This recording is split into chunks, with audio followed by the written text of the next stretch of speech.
A ver, entremos directo al tema de hoy. Vamos a desmenuzar un asunto súper importante que está cambiando por completo las reglas del juego aquí en México. Hablamos de los recientes y, la verdad, profundos ajustes institucionales al principal mecanismo de defensa del contribuyente.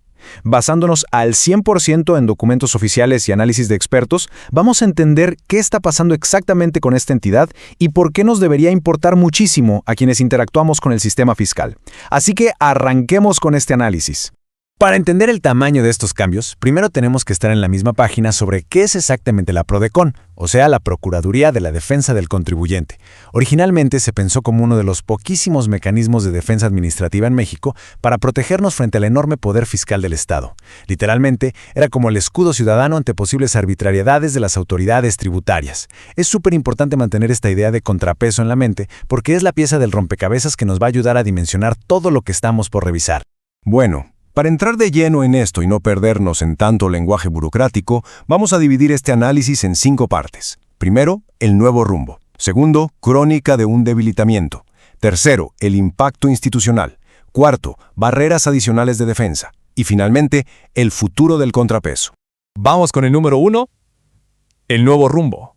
Yendo a la noticia más reciente y que detonó todo este análisis, resulta que en mayo de 2026, durante la presentación de las acciones del llamado Plan México, la secretaria Raquel Buenrostro soltó un anuncio importantísimo. Dijo textualmente que la PRODECON será sectorizada dentro de la Secretaría Anticorrupción y Buen Gobierno. A ver, esto no es nada más cambiarle el nombre a la puerta de una oficina, es un giro drástico en la arquitectura del gobierno. Básicamente agarra una institución autónoma que nació para defender al contribuyente y la pone justo debajo de una secretaría enfocada en el control interno y el combate a la corrupción. O sea, cambia por completo su lugar en el mapa del Estado. Ahora bien, hay dos maneras muy distintas de leer este movimiento, y los documentos lo dejan clarísimo. Por un lado, tenemos la versión oficial, que dice que esto es puramente por eficiencia administrativa. Ya saben, hacer al gobierno más esbelto, más ágil y cortar duplicidades. Pero por otro lado, el análisis del texto fuente sugiere algo totalmente distinto. Advierte que decir que esto es solo una reorganización es ignorar por completo el contexto político, y que en realidad significa debilitar directamente un mecanismo de defensa vital. Obviamente aquí no estamos para tomar partido, sino para desglosar la información, pero sí es fundamental poner ambas visiones sobre la mesa para entender qué tan complejo es todo este asunto. Pasemos a ver cómo se ha ido construyendo todo esto en el número 2, crónica de un debilitamiento. Según los expertos que analizamos, este anuncio de mayo de 2026 no salió de la nada. Para nada. El texto describe más bien un deterioro silencioso, pero súper constante a lo largo de los años. Fíjense. Después de la gestión de Diana Bernal, la institución empezó a toparse con recortes de presupuesto y bastantes frenos operativos, lo que ya nos daba una pista de que las prioridades estaban cambiando. Luego saltamos a marzo de 2024, cuando se presentan los 100 pasos para la transformación. De ahí, en septiembre de 2024, se anuncia formalmente la idea de fusionar a la PRODECON con la CONDUCEF. Y todo esto culmina en mayo de 2026 con la sectorización bajo anticorrupción. Así que, como ven, la idea de rediseñar o absorber a la Procuraduría es algo que ya llevaba rato cocinándose. Y esto nos lleva al punto número 3, el impacto institucional. Si nos alejamos un poquito de la macropolítica y vemos el día a día de las oficinas, las cosas se ponen muy interesantes. El documento nos lanza una pregunta clave. ¿Qué van a pensar los contribuyentes cuando la institución que se supone debe defenderlos de abusos fiscales termine subordinada a una secretaría con un objetivo totalmente distinto?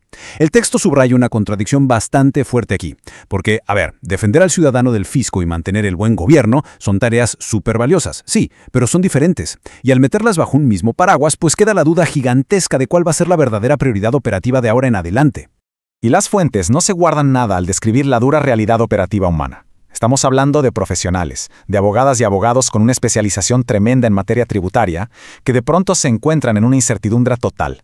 El texto da en el clavo al decir que, si de por sí en el pasado ya era casi imposible que unos cuantos abogados atendieran los broncones fiscales de estados enteros, que es literal como querer vaciar el océano con una cubetita de plástico, con esta reestructuración el miedo es que la defensa se vuelva algo nada más testimonial, o sea, una defensa que existe en el papel pero que a la hora de la verdad no tiene la fuerza operativa necesaria.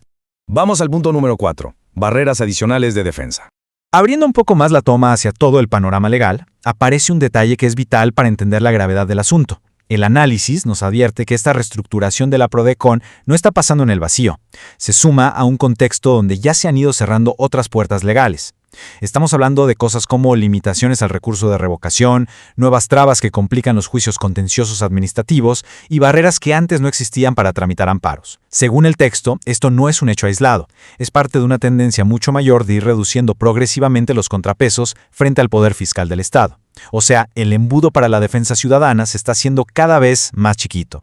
Entonces, el punto crucial de todo esto nos lleva al número 5, el futuro del contrapeso. Sabiendo ya hacia dónde vamos, el documento base nos hace una pregunta que pega duro y que resume perfectamente la ansiedad central de todo este análisis.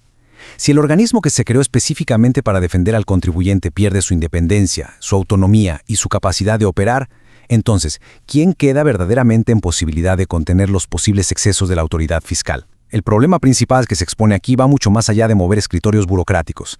Se convierte en un problema estructural del Estado de Derecho. ¿Quién, con verdadera fuerza institucional, va a nivelar de ahora en adelante la balanza entre la maquinaria del Estado y el ciudadano común? Con todos estos datos y argumentos sobre la mesa, la fuente nos invita a cuestionar de manera directa las bases mismas de esta defensa. Primero, ¿independencia? ¿Realmente puede existir cuando está subordinado jerárquicamente a una Secretaría de Estado? Segundo, contrapeso. ¿Cómo se supone que funciones como un contrapeso eficaz si tu presupuesto, tu talento y tus operaciones ahora se diluyen dentro de todo el aparato de buen gobierno? Y finalmente, ¿defensa real? ¿O nos quedamos con algo simplemente testimonial? Esa es la reflexión más profunda que nos deja la lectura de esta situación. Entender el destino de la Prodecon no es nada más aprenderse el nuevo organigrama del gobierno. Es realmente comprender hasta dónde van a llegar nuestros derechos ciudadanos frente al Estado en los años por venir. Por eso es vital que sigamos investigando y cuestionando las fuentes para sacar conclusiones propias. Muchas gracias por acompañarnos en este análisis y hasta la próxima. Ahora ya lo sabes. Comparte y síguenos para más tips.